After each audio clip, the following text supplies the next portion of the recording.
YouTube bike mechanics நம்ம வந்து என்ன வண்டி பார்க்க போனால் ஸ்ப்ளெண்டர் ப்ளஸ்ஸு. இதில் என்ன ப்ராப்ளம்னு பார்த்தீங்கன்னா வண்டி ஓடும் போது கடன் சவுண்டு. அது என்ன ப்ராப்ளம்னு பார்த்தீங்கன்னா இங்கே பாருங்கள் காட்டுறேன்.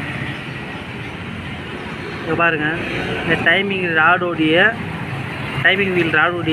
இங்கே பார்த்தீங்கன்னா எப்படி டேமேஜ் ஆகிக்குதுன்னு பார்த்தாவே தெரியும்.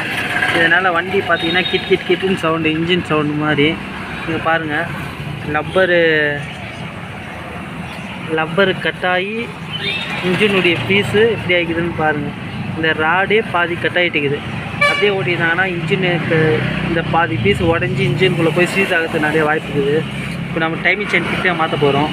டைமிங் செயின் கிட்டு ஒரிஜினல் தான் போடும். இங்கே பாருங்கள், டைமிங் செயினு ராடு எல்லாமே வந்துடுது. இதே பாருங்கள், இந்த ராடு தான் கட் ஆகிட்டு இருந்துச்சு. நெக்ஸ்ட்டு ஓரிங்கு எல்லாம் பிராண்டட் தான் யூஸ் பண்ணுது.